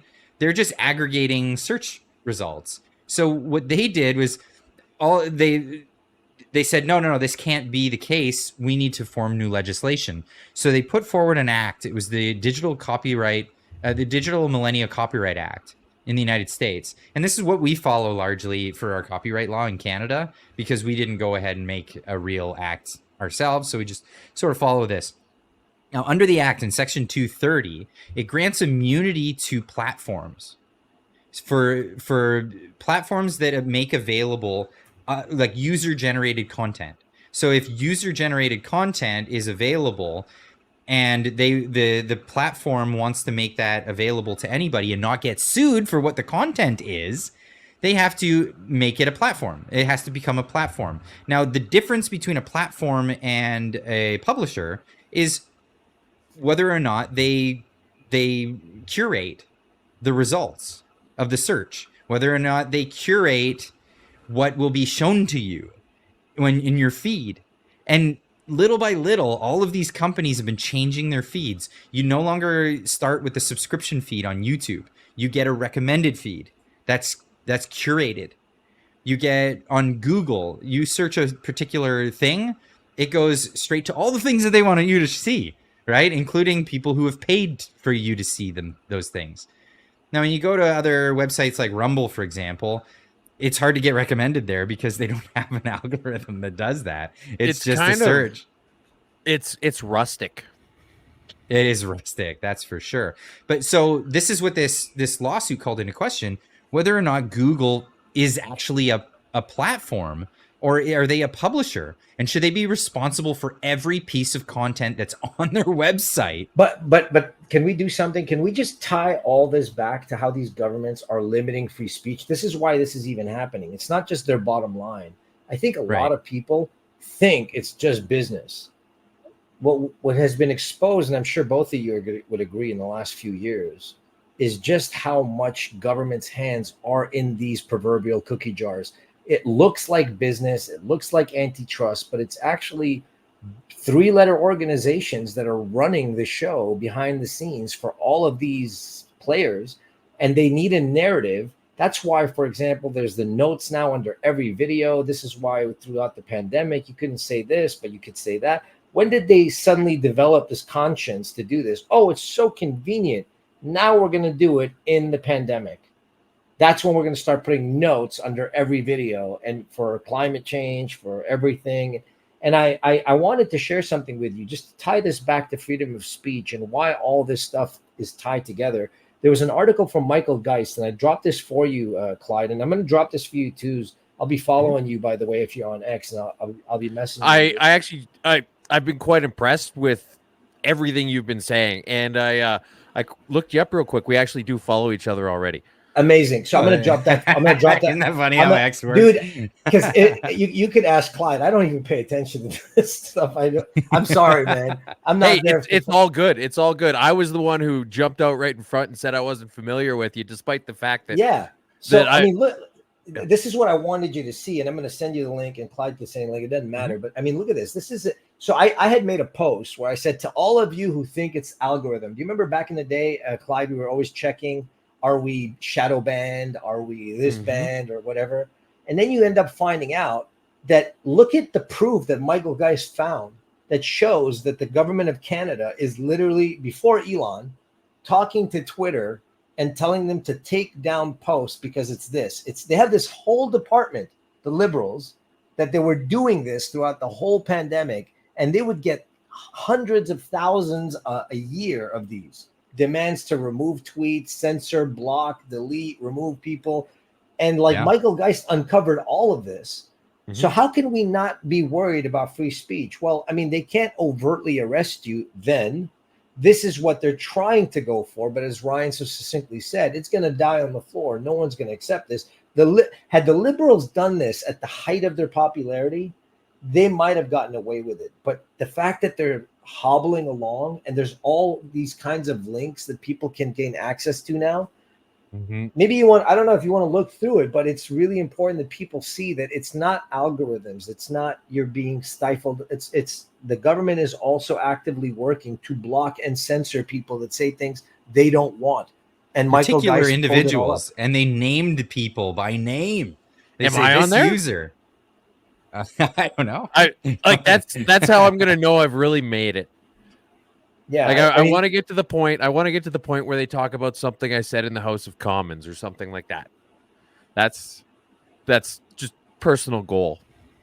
I think the way you can rank that is by going to every liberal MP and see how many have blocked you. I'm blocked by 4. So far, nice, I'm like, good work. I'm like, okay, so if I'm blocked by 4, I'm doing something. And I think, like for me, I think in the U.S. they can't do that. In Canada, we haven't had. No, you're not allowed in Canada either. I mean, Rebels. We have had precedent stop for that them from doing it. Rebels sued Stephen Gayballs. What's that? The tree hugger guy. Yeah. So that guy. Okay, the tree hugger wasn't allowed to block whatever his name is, Gumbo. So the whole point is this guy is blocking them, and they're like, you can't do that. They sue him, and he unblocks them. So they're not allowed. It's just that nobody's suing them because we don't care. They're going to be gone soon. Yeah, he got a $10,000 fine. He had the taxpayer pay it. That was awful. That was awful. I mean, what are we used to at this point, guys? We're dealing with a government that has absolute. I posted it today. Our deficit was what, 600 billion before Trudeau? Roughly, I think it was maybe just a smidge over, but yeah, roughly that. So Trudeau in 1 year demands from the crown 500 billion. He literally asked the entire deficit of Canada in 1 year to fight the pandemic, and then wonders like, we're here to help Canadians. You've helped us by putting us in a hole. Over 150 years of history, we've managed to rack up 600 billion. You in 1 year did $550 billion. Stop helping. I'm not even mad. I'm impressed. Stop helping. What do you mean you're impressed? I'm being sarcastic. Yeah, I'm mad. Obviously, I'm mad as hell. And the funny thing is I remember, you know what? I might get Grok to help me out with one of these and put together some kind of a supercut or something one of these days. But when people talked about how Harper ran up that big deficit in 08, 09, roughly around there, during the so-called what we thought was a big deal in terms of global collapse 15 years ago, and they're like, oh yeah, he had the biggest deficit ever. And then meanwhile, Justin Trudeau's like, hold my apple teeny. Yeah. And then you wonder why freedom of speech is under attack. Is it really under the facade and the rubric of attacking minorities? I mean, dude, you've attacked minorities. You've fired DEI hires. You've insulted DEI hires. You've literally played both sides of the fence your entire life, not just now. Mm-hmm. Like, you really think it's about protecting people? No, this is about you creating a precedent because you know what you've done and you don't want people to pursue you and you don't want people to expose you. So we need to create this freedom of speech veneer, which is completely fake and had nothing to do with us. They don't care. Any guy that could do blackface that many times does not care about racism. I don't care what he says. He doesn't care. You shouldn't be racist, but he's a racist and now wants to arrest. Why don't you arrest yourself, Trudeau? How about you arrest yourself? I'll say it to the camera. Go and arrest yourself for all the stuff you did in the past. And then you have the moral high ground to arrest anybody else. Yeah, and it's normal. Yeah. There's no moral high ground from that position, from the position that they take. It's crazy. As soon as he kind of came out from underneath the media bubble is when things started falling apart for him. Can I present for a second? I got something here. It's just, there's a Timo ad on the side that looks racy, but it's not. But here you go. So this is 338, the popular vote projection. And you see there's a giant shift in July of last year, which was right when the law came through that said that that you had to that search engines had to pay media to show their own stuff. It was basically like having a billboard company pay whoever wants to advertise for being on the billboard. And as soon as that happened and all of the fawning coverage went away, well, so did the liberal support. Was that also just a question? I have to ask both of you guys a question. Was that not also, and I could be wrong, was that not when the bivalent thing was being pushed on everyone, that we're no longer completely, you have to take the third shot? That is, we're no longer in a pandemic; it's a polydemic. Well, I mean, was that? I'm asking you both. I'm getting old. I'm sorry. Was that around that time where that? I'm not sure if that was the timeline. we dropped everything. Everything was open. Summer was open, and people were like, "Holy cow, this is the real world again. We don't have to take any of these." And now nobody's taking them. And now, like, I think that's the divergence too, wasn't it, Twos? Or is it maybe? Maybe I imagine you guys and a lot of your friends are probably kind of the same thing, where I had stopped giving a rat's behind about any of that stuff a long time ago. And so, you know, when they're like, "Oh, you're allowed to do this," and you're like, "Oh, that's cute," you think I wasn't. So I don't really know exactly when things started unwinding too terribly much, because I stopped taking it seriously long before that, and I was mocking it mercilessly for a very long time. Well, Clyde, I'm going to ask you. I know you're the questionnaire, but I'm asking you a question. Do you think that? No, I'm not. Everybody can ask questions. All this censorship stuff. Do you think it's because what the next 5 years might reveal? We want this put into law that we can prosecute people that incite. Now they call it hatred, but it really is exposing the truth, which will make people angry, right? When the truth comes out more and more, people get angry. Nobody wants to get caught with their pants down or their hands in the cookie jar. That's a more apt description. Do you think this is why this freedom of speech is being attacked? Because they're worried that whatever has happened maybe in the last 3-4 years is like how Pfizer wanted everything locked up for 70 years. And not just that. That's a totally normal response, Vesper. I don't know why everybody doesn't just want that. Why would you even think that's suspicious?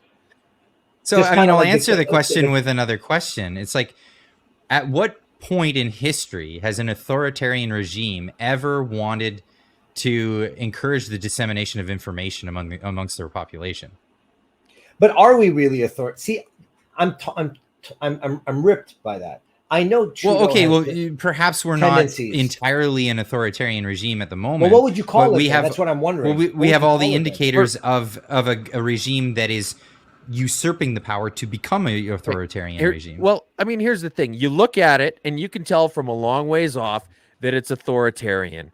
It acts authoritarian. It walks authoritarian. It's got the deep authoritarian voice. And just because it's in a fancy dress doesn't mean anybody has any illusions about the fact that it's authoritarian. Well, so you can you're call right. it whatever you want. You can call it trans-authoritarian. It's still authoritarian. Well, what kind of bulwark do we have? That, I mean, this is not Venezuela. Wait, before we get into that, I just want to make a statement that authoritarianism is the default.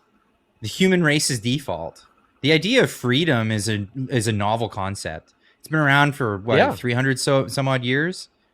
Like, it's always been authoritarianism from day one. Bonk with a big stick. You're mine. Follow me. Do what I say. You know, I mean, I think the Walking Dead was analogous to that.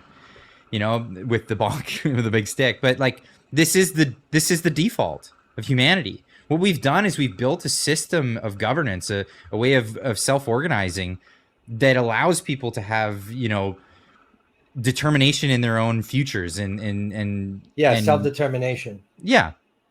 Well, it's like any new feature, but it's led to the greatest for people to get used to it. But it's led to the greatest boom, economic boom. It's led the best, innovation the world has ever seen. You know, hundreds of thousands of years we were walking around just going bonk bonk on animals, eat it.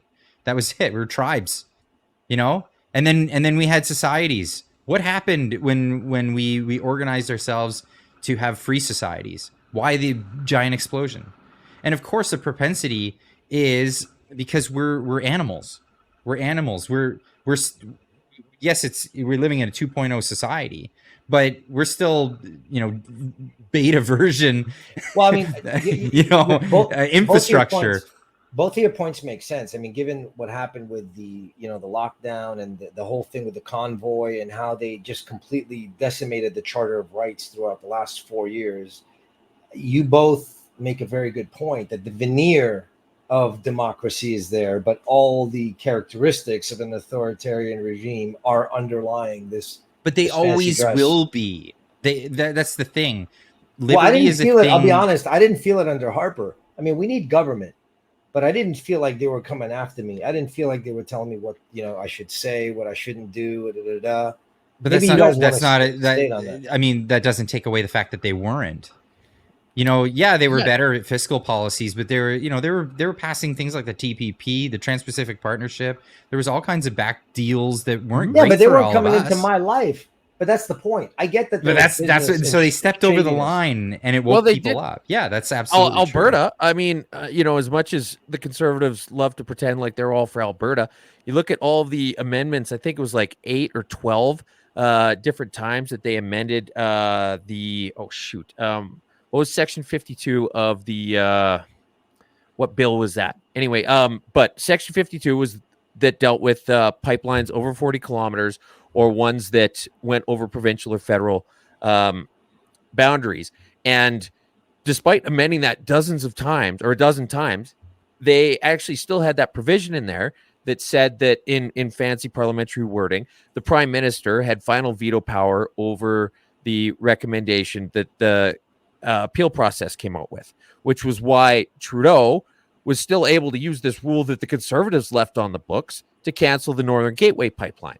It's why there was almost no large pipeline construction even being applied for, right? And it was absolutely stifling Alberta and Saskatchewan and Northern BC's economies to some extent. Like, it wasn't crushing it entirely, but it was keeping it under wraps. And it was under the guise of, well, we got this law in the book, so you have to vote for me because the other guy is going to veto your pipelines. And meanwhile, the people who would want to build the pipelines were saying, look, that's just too much political risk for us. We're not even going to try. It's a 5-year application process. There's guaranteed to be at least one election in the middle of it. And we can't take the chance on you guys losing the election. So we're just going to do something else in another jurisdiction. There's all kinds of stuff like that that's been happening regardless of what party's in power. I'm gonna, if it's okay, Clyde, I'll just, if you want to switch subjects or whatever, but I want to talk about that problem, reaction, solution. If you've never heard of the definition, I want to read it to you. Okay, well, let's get to the super chats, and then we'll go right into that afterwards. Army Jarvis became a member. Awesome. Thank you so much. I know who you are, Army. I've chatted with you before, and I'm glad to see you back. We got Goko Donnie, member for 9 months, says, fearless leader hasn't paid me yet. I'll thank you later. Great panel, Clyde. Smash the like button, folks. It's free. Absolutely. Get in there and hit that like button if you haven't already. Linda Hunter, member for 16 months, says, 16 months, I feel like we are closer to being dragged over the cliff with the traitor government than ever. Well, we've been just talking about that. Absolutely. Penny D with a $1 super chat. No message, but thanks for the $1. Appreciate that. Goko Donnie again with another $2 super chat. Canada at large needs this podcast. Recommend it out there. Hey, Google, while you're fighting those Section 230 things, why don't you also help out this podcast and recommend it out there? Hitting that like button always helps that, so do what you guys can too as well. Steve's Hyde with a $5 super chat. Hate Speech would be a great name for a metal band. Not sure that they could tour in Canada though. You get pulled into a tribunal, that's for sure. Utaka too much, getting in here with a $5 super chat. You could the absence of speech be considered hate speech, i.e. not virtue signaling with the narrative, being silent on an issue? Could you, like, not saying something, could that wind you in a tribunal because you didn't, what was it, for not wearing the ribbon, Kramer, and he got chased down by those people? Yep. Yeah. Politicians do that to each other all the time. Why haven't you denounced this? Why haven't you spoke out about this? Oh, you must be for it because you haven't said anything against it. He's bringing up a really good point. Diane Sylvian, member for 5 months. Hi, everyone. Hate speech is not speech you hate. Why can't you have discussions about all different religions, beliefs, equality, unfair standards? Absolutely unfair, for sure. Diane Sylvain with another $10 super chat. Why were protesters prosecuted? Answer: to silence the freedom movement. It's lawfare and against the rule of law. Other groups are out there are screaming real hate and are ignored two-tiered application of the law. Absolutely. Agree with that wholeheartedly. Penny D with another $2 super chat saying, I love the way Vesper broke this down. She could have been talking about any part and been absolutely right. Yeah, he breaks it down great every time. Absolutely. Cryptomera became a YouTube member. Thank you so much for joining in there and being a member. Mike St. John, member for 7 months, says this podcast we all never knew we needed. Absolutely. God bless you all. God bless you, my man. Chris B with a 279 super chat. Trudeau is doing irreparable damage to Canada. I think we'd all agree on that one. Just Comply for $2 says, thanks for the chat, gentlemen. Wow, there's so many tonight. Excuse me. Diane Sylvain gifted 10 memberships to the channel. Really appreciate that. Wow, very courteous of you. Very generous. Thank you. JM with the $10 super chat says, anyone believe that Pierre Poilievre will ultimately destroy this bureaucratic system? Not saying PP is better than JT, but here, where's our true melee? Yeah, I don't think Pierre is going to be a melee. I think this JM guy's a man after my own heart. Yeah. The bureaucratic system in Canada is a third rail for politicians. It is totally a third rail because, there's one other thing that people don't talk about is every time you get rid of an agency, because we count our employment numbers and we add to the employment numbers government workers, if they fire a bunch of government workers, then they have to foster a new industry somewhere else to make up for the lost jobs. It'll always hit them where it hurts the most, and that's the jobs numbers. This is why the first thing that they need to do is say, okay, we no longer count government jobs in the jobs numbers. Absolutely. Day one. And cannot count government spending is not in the GDP GDP. Either. Exactly. And it should be GDP per capita, not the way they do it now. Penny D with a $5 super chat. I feel like this is an effort of trying to program us. Yeah, that's what censorship is. Absolutely. Just Comply with a $10 super chat. I want more than anything for the for there to be legislation in place that all MPs be required by law and massive financial penalty to answer the question the press and other media members ask. Or other MP members ask.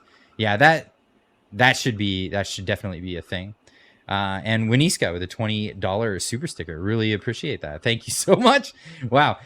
I actually got through all those, and as soon as I did, another one pops up. Javelin Blue with a $50 super chat. Hey Humo, you gonna tell me if you seen the Gundam wing in Japan when you were there, or are you gonna ignore me? Yeah, I did see the Gundam wing when I was in Japan. I've been to Odaiba. I went to the Gundam, the big Gundam. I've never been to Japan. Think of it like think of it an Optimus Prime, but Japanese and really big. What is it? Gundam is like, it's an anime that goes way back to like the 70s.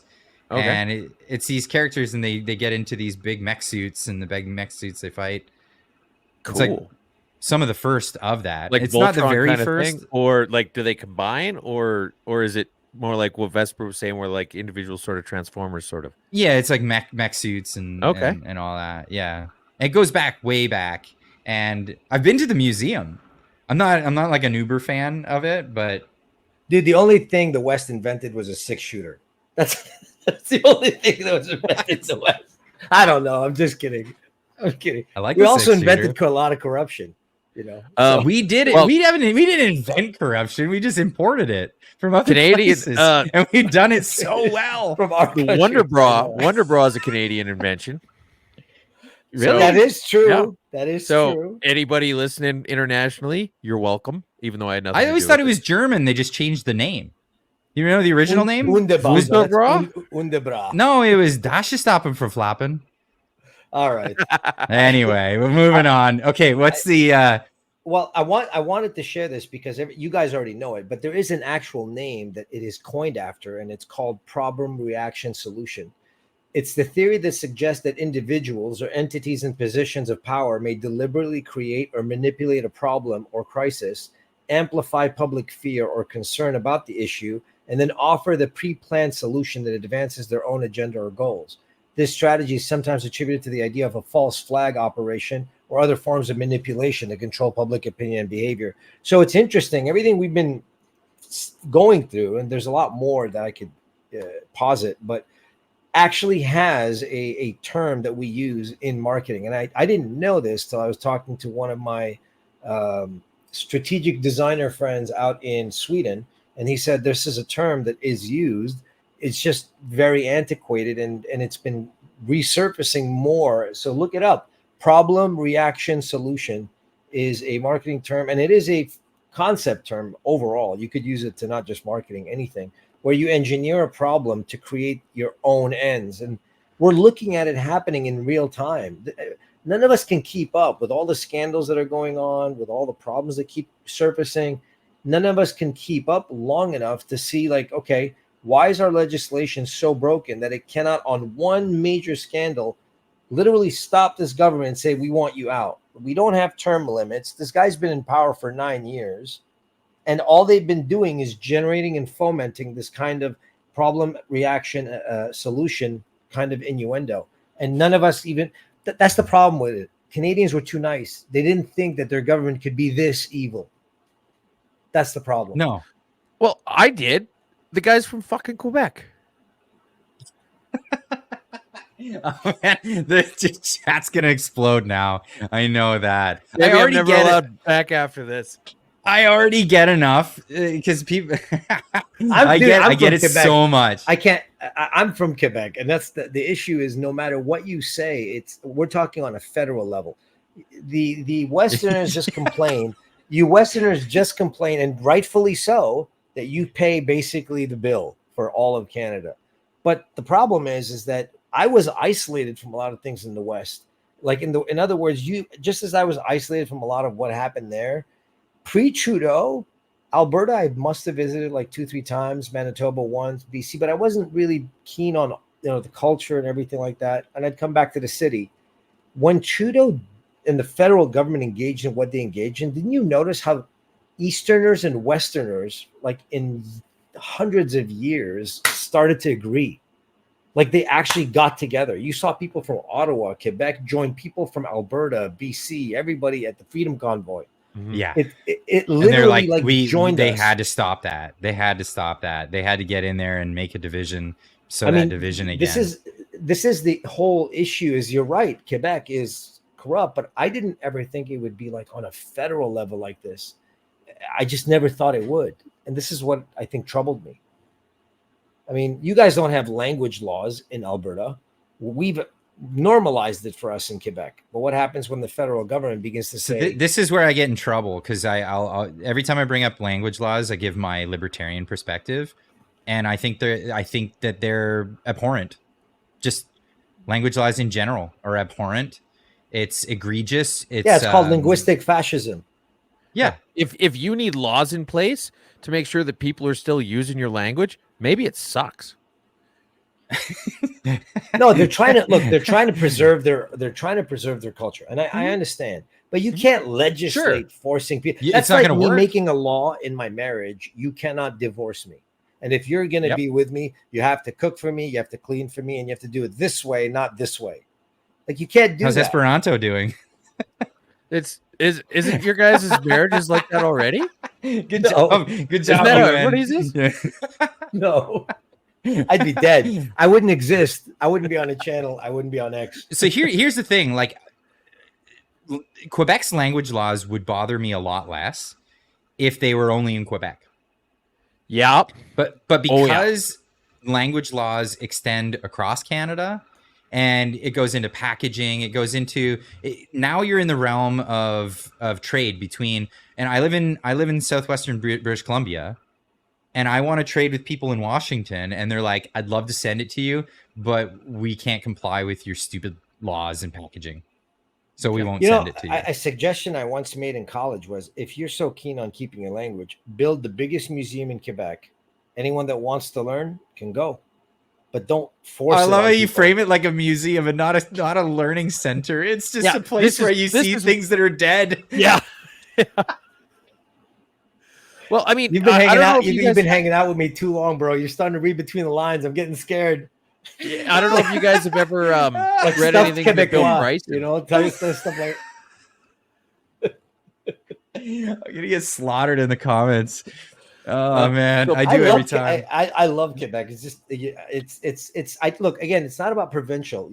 Two's brought this up, but I'm saying federally. I didn't think this would ever happen, where they would do something so heinous and bring us together. Like here, I am talking to like a guy in BC and a guy in Alberta, and we're getting along. This never happened before. I mean, to be fair, I didn't know you were from Quebec. Yeah, I don't care. Oh, it's changed everything. But we absolutely are getting along, and it is great, right? It absolutely is. But you're right, and there's been a lot of people who've said the same thing, that you had the fleur de lis flying right next to the tiger lily in Saskatchewan and the wild rose in Alberta, and it's basically never ever happened. Sure, it didn't even happen in World War II. Yeah, I find that astounding for me, Clyde, and that's really where I think from my side, we're all kind of worrying about how and what happened in the UK. Some people have been talking on X, and I noticed about like it's coming to Canada, it's coming to Canada. Listen, there's a lot of aggravators and agitators on social media that are saying things that are just not going to happen, and even if they did happen, there'd be warning signs for things like this. What I think we should all hope for and be hopeful for is that we're in the last leg of this collapsing liberal clownverse party and their clown leader. And what's even better, and I didn't even anticipate this a year ago on your channel, Clyde, is that the party is so savagely going to be decimated that their own people, liberals, are now coming out and saying, you need to step aside, bro. You need to leave. And his ego, the beauty in this, Shakespeare could not have written a better tragedy and comedy, that his ego is now fighting the survival instinct of the people in his own party. And the deal that they made with the NDP is tethered them to basically a anchor that's just sinking. And we're watching it. Yes, it's taking a while, but we're watching an ego versus an agreement. And they're going to sink together. And I don't know what's going to happen. And I made that video, the NDLP, a while ago. But it's funny. Nothing they're going to do is going to save them at this point. And it's tragic that we're not talking more about like how it's the end of this insanity. And then there's a bunch of other people. I don't know if you guys see it too, but a bunch of other people that just need tragedy. They always need problems. I see that after this year. Not perfectly, but I think we're going to be done with all this insanity from this government. Mm-hmm. I'm worried that they're going to try and raise the fields as the armies pull back. They're just going to try and scorched earth as they retreat. They're going to just. So how would that look like? Well, they keep hiring all these public servants. And so, you've got more people in useless jobs that need to get fired. And then as soon as the Conservatives take over, they're going to say, okay, well, we need to cut this department and that department. They're setting up spending here, there. They're borrowing all over the place so that the house is basically burned down to ashes by the time Poilievre gets to sit down at the table. I actually agree with this. That's a possibility. Yeah, like if we're going to leave, let's burn it all down. It's a possibility. But I mean, Notley tried to do a little bit of that in Alberta in 2019. Really? I didn't. Yeah, she set up this insane multi-billion dollar contract on train cars that was like one of the first things that got canceled because it was such a bad deal. And then she was trying to say, oh, well, Jason Kenney doesn't care about shipping oil to port. And it was just so. And then there was a few other things in there, lots of the hiring and things like that. And I'm wondering if you're going to see a lot of that play out in the next little bit. Here's a perfect example of this right here, and this is a tweet from the Liberal Party of Canada. They say, "We'll always fight to give Canadian families support they need. Pierre Poilievre would take Canada backwards. Wait, hold on. And it's this. Well, no, I'm just illustrating this point.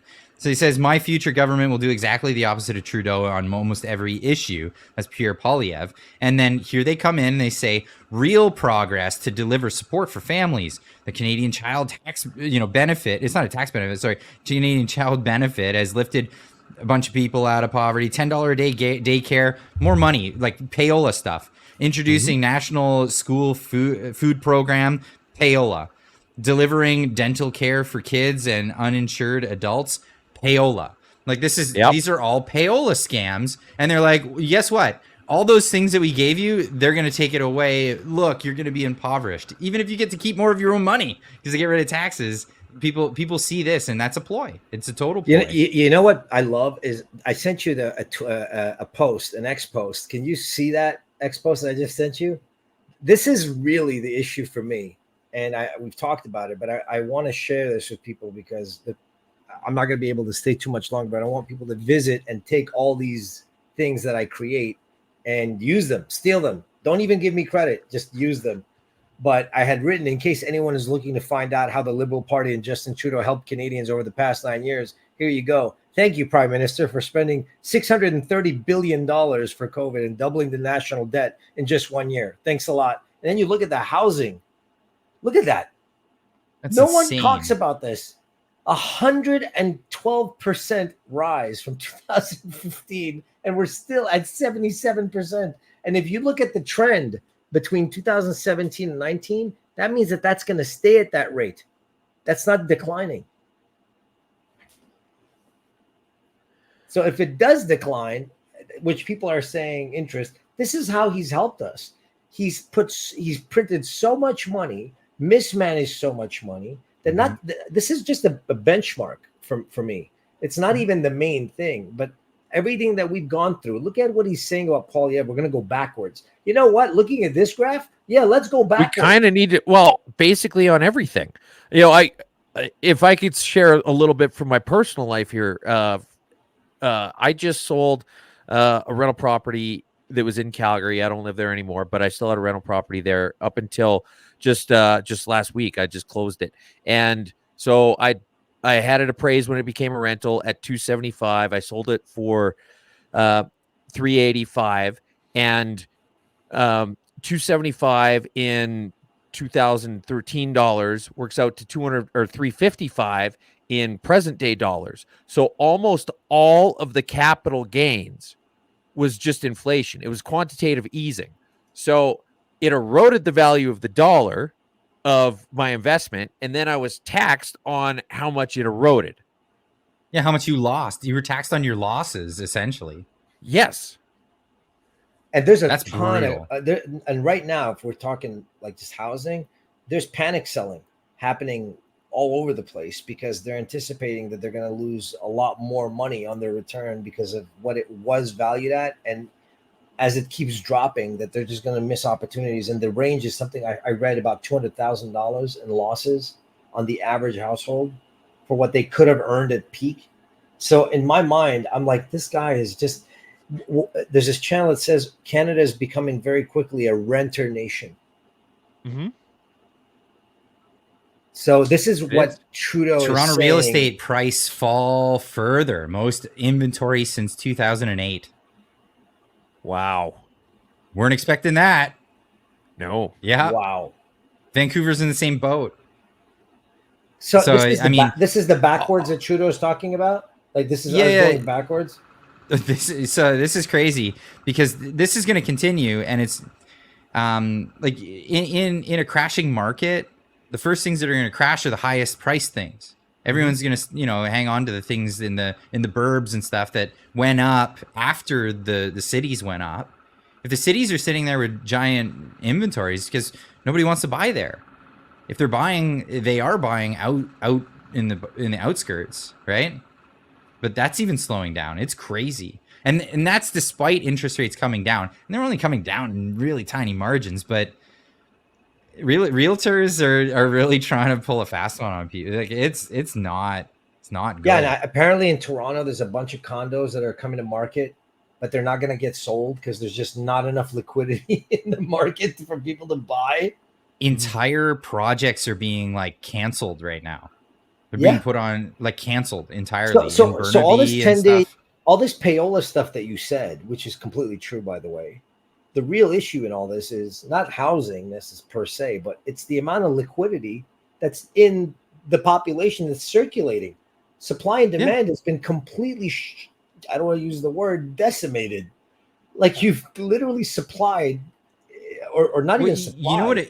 You know what a measure that not a lot of people use anymore, and they used to use this measure all the time. Personal savings. Yeah. They used to use personal savings as a measure of how the economy is doing. How much money do Canadians have personally saved? Because that's liquidity. That's liquidity that goes in the bank and it gets lent out. But nobody's saving anything. Everybody's in the negative. It's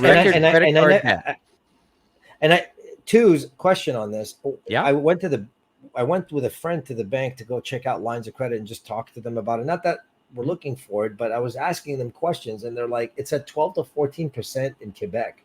I'm like, wait a minute, a line of credit is 12 to 14% right now? They're like, yeah, banks are not helping each other the way they used to. Is that a HELOC or is that unsecured? I have no idea. All I'm saying is that it's an open line of credit. They're not helping each other like they used to. You know what I mean? Yeah, I don't know. I mean, is it normal in the West is what I'm asking, that credit seems rare. pretty high, like even for an unsecured, but I don't know what's normal in what Quebec. I'm asking is the West also experiencing like banks not lending or lending at a higher interest? I know that they're being a lot less well, some of them are being a lot less friendly, but like I've got my car loans through Scotiabank, and in the last year, they've reached out to me 3 or 4 times just saying, hey, we're just going out to people and just making sure that they can cover the payments. And if they can't, we can work with you, which tells me that there's a lot of people defaulting. Hey, I could show you Hydro-Quebec. That's crazy. Clyde, Hydro-Quebec is starting to send letters to people.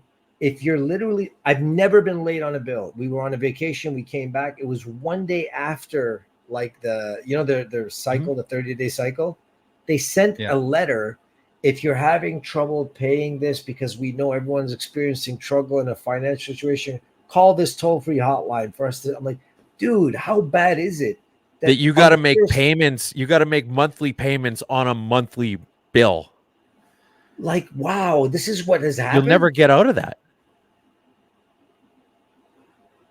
Backwards. Yeah, it's bad out there. Yeah. I could deal with a little bit of backwards at this point. Yeah, I could do it with some deflationary pricing. That would be great to get out of this giant bubble. We'll call Let's it get into some more of these super chats. Bring back backwards. Bring back backwards. D Chris with a $27.99 super chat. No message on there, but thank you so much for the super chat. I really appreciate that. Penny D with a $2 super chat. I just like threw it out there. I was just seeing more zeros than I thought. Penny D with a $2 super chat, which I'm very thankful for, and thank you so much. I really appreciate it. Twos is a pain in Clyde's neck. LOL. Yeah, sometimes. That's why I invite him on, because it's fun. And Chris again with a $13.99 super chat, this time with a message. I just want to say I appreciate you and your guests. I follow all of you and learn so much. It's like I want my friends around the fire pit should be. Yeah, this is how it should be. There's great. A lot of good fire pit conversations to be had in this world. Absolutely. Invite me to your fire pit. I'll see if I can make it sometime. In BC, I don't have a fire pit anymore. Yeah, it's. Well, I meant D. Chris, but yeah, you too, for sure. Oh yeah. We got to get one happening. You got EMC with became a member. Thank you so much for becoming a member of the channel, and the esoteric shadow, esoteric. I'm dyslexia. I always mess it up. Thank you so much for becoming a member of the channel. I really appreciate that. That means a lot. It's great. Thank you so much. JM with the $5 super chat says, if you had to choose today, who would be the leader? Polyev, O'Leary, Trudeau. Who gets your pick? As a Western separatist, I think we should keep Trudeau around until this whole country just fractures into a million pieces. Oh, accelerationism. All right. Yeah. Going with the accelerationism. As an thing. Eastern separatist, I say Oh, you're like my new favorite person, Vesper. Hey, man, I wish we'd have done this sooner. I like that. Where's the answer, though? Come on, you Eastern separatist. For me, it'd be O'Leary because he's part Middle Eastern, and that's the only reason. As an American and a Canadian annexationist, you got to one up. Everyone's got to one up. I got to one up everybody. Yeah, I gotta say, O'Leary's kind of a scumbag. I don't know, like he's not the guy that like he portrays himself to be on TV. He's an opportunist. I'll tell you what, I think we'll be the best. It will be the most successful in rich country. Imagine him negotiating our trade deals. If he actually turned it into like if he want a was shark come in leading the country. Well, that's exactly it. It's like your lawyer and your accountant. You want to be like the two greasiest people you know.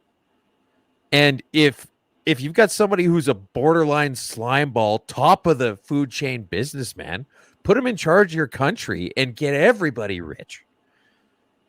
Oh, then on that note, as a fellow dyslexic, I'll have to go with O'Leary. He's dyslexic. I don't know if you knew that about him. I didn't know that. Yeah, it's an inspirational thing actually. If you hear his story, so go check that out at your own leisure. Javelin Blue, the $20 super chat, adding to the earlier $50 super chat. Thank you so much. I like Fire Pit talks, especially about Pierre's. Oh boy, ooh. Yeah, I'm not going there. I'm not going there. That one's spicy, off limits. But it's funny that the media thinks that like he's okay with those guys after that went down. That was really bad. But guys, I got to get going because I know that's a whole other topic. I'm just wrapping it up. So thanks you guys for joining in and hanging out. Welcome. Of course, as always, and we'll have you back. And to the thank chat, you man, guys. it was such a cool chat today. I was reading the chat. Everybody in the chat, thank you so much for your wonderful comments. There was a lot of cool things being said there. Yeah. You have Absolutely. an awesome community, Clyde. I just want you to know that. It's not my community. It's the greater community. I think everybody's super cool. Lots of people that came here and go in between this channel, a few other channels, just sticking together. Everybody's amazing. I really appreciate everybody's effort and everybody tuning in and hanging out. Me as well. I saw some of the same names, some of the same people that were commenting on the mashup this morning were commenting on this tonight. And I'm like, oh, that's awesome. Yeah, it's really cool. Yeah. So for people out there, I'll publish this later. Links is always in the description down below for everybody that was in the chat tonight, everybody that was in the conversation here. Of course, Vesper, he's got his tag up there, but that's until Trudeau's gone, and then that's gone. It's going to disappear. Of course, Two's here. I'll leave a link to the podcast. Go check it out. Obviously, always a great time. Great commentary on all the events that are happening all the time because it just never stops. So we can't stop. Anyway, we'll see you guys all after the weekend. I'm gonna go enjoy some barbecue food this weekend. Good night, everybody. Keep on trucking. Good night, everyone. Thanks, everybody. Peace.